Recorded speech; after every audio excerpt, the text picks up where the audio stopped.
Hi, this is take two of this, just making sure that the microphone is working. Yeah, basically, I've got a lot of hiss on the original recording, so I'm having to record this after the fact. We have set the harvester ready to going, and of course, as always, the AI switches the lights off because it's not dingy at all.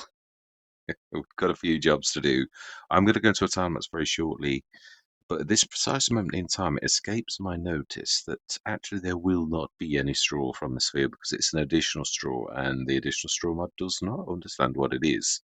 So, although I am in vain getting my telehandler and my trailer ready, it will not avail me at all in the slightest. We've got the animals to do, and the grass is not quite ready. You can see there's yellow flowers, which is the final growth stage, but not in the bits where this is just the edge of the field. In the main body, you can see there's a difference between the colours, and there's no flowers in the main grass. So one more growth stage, and that'll be done. And we will do the last cut because I promised we would. This is sort of the second to last session on Grasslands. I thoroughly enjoyed it. It is a cracking map, but I was saying as well, yeah, I'm very grateful for the fact that I did move. I'm glad that I didn't do the main farmyard. Glad I've done everything that I've done. It's turned out to be a real cracking thing. So that yeah, harvest is over in the distance, and we are about to go in to feed the animals, even though they're not terrible, really. But I am going to go straight into a time lapse. Yeah, I am. So, with no further ado, I am going to say my words. I'm going to see you guys and gals on the other side.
Right, I think one little tuft escaped me. Not terribly bad, yeah. I do prefer to do it myself. And if anybody ever has sort of thought, well, why do you always do the round and round method? It's because it's the most economical. It's there's less movement, wasted turns, which means you're doing the job quicker. It's the most efficient method of all that I've tried to work out, and I have done some weird sort of things to try to sort of. The only thing is obviously you're cutting back in. Your corners are not perfect, but you're cutting back in all the time, so the shape changes into quite a strange shape in certain shaped fields, but nevertheless, it's still the most efficient. Looks quite and doesn't look. I'd forgotten the auger is an auger, and obviously it doesn't know about. It doesn't use the bulk crop fill, which means anything in the bulk crop category will go into a normal trailer. That's an auger, so it's got almost everything. Anything new like this, it won't pick up. And I thought, oh, I'd forgotten that. When I yeah, so I really do like that the auger because it's such a massive capacity.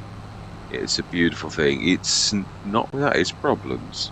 Yeah, it's like having its empty and fill thing does cause some issues, but it's still one of the biggest uncheaty, even though we know it's cheeky. We all know that.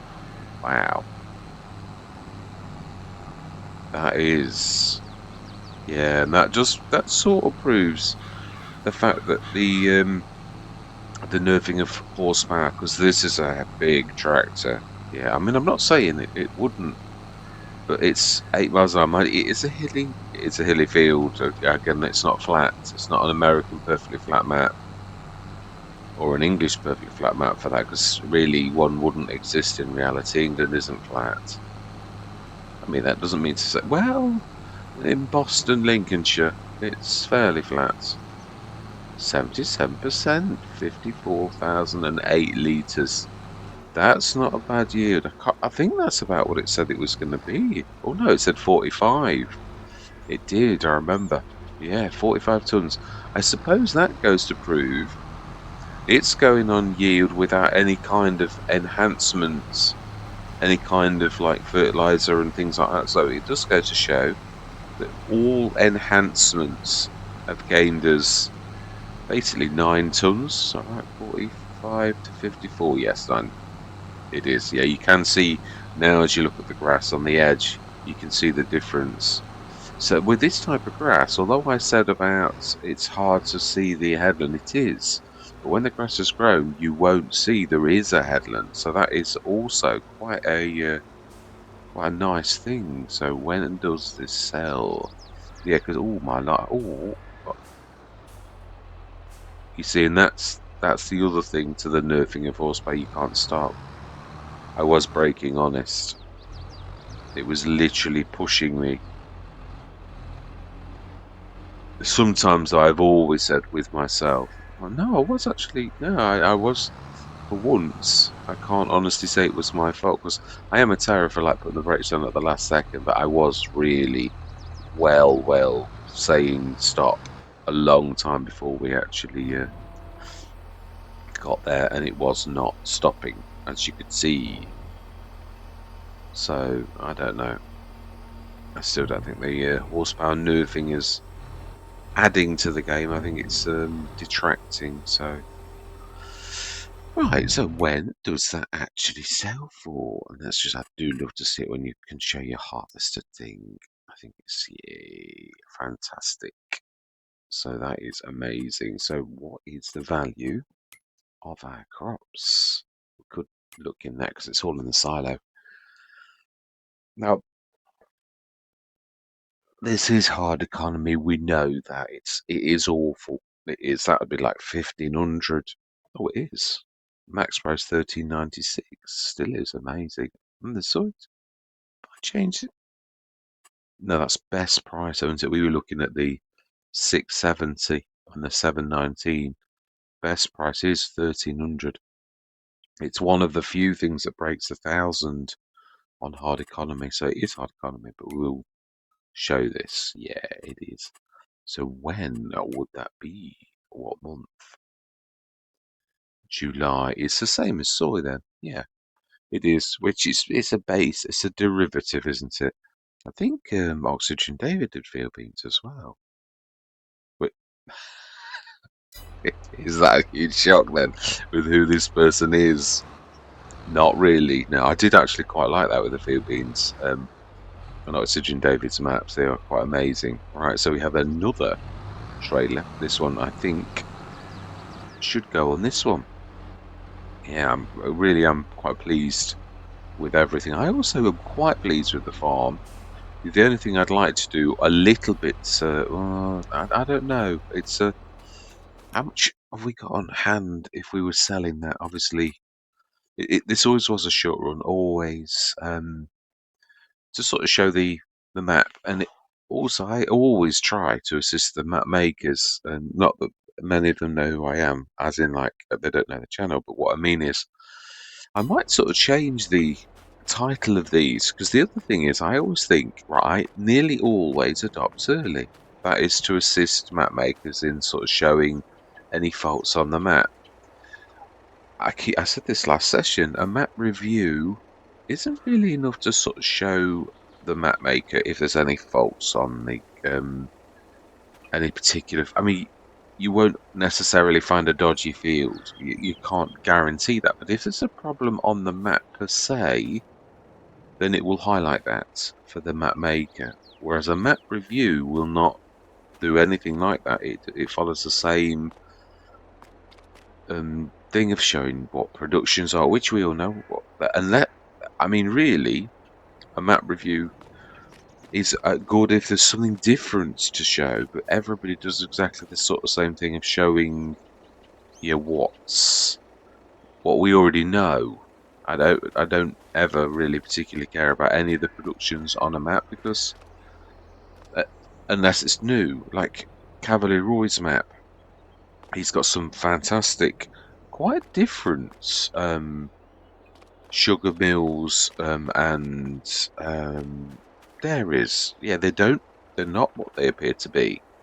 So they're not base game. They are like his unique things, and they are quite fantastic with some real imaginative flair. So yeah, that's the type of thing that I would want to see. Is like, well, what's different about this? What's a good product for me to sort of buy and sell, especially as a new player? Really, it's that type of thing. I'm doing me walking around trick, aren't I? Yeah. Anyway, yes, but so I'm going to tweak them, I think, so that the short runs highlight the fact that I was an early adopter. Because the other thing is, obviously, I get issues because I'm an early adopter, and I know I'm going to get issues if there are any issues to be had. Okay, not all maps have. Some maps, even at day of release, it it's okay, and there's very little wrong with it. There are usually something. There is something, but you don't always find it.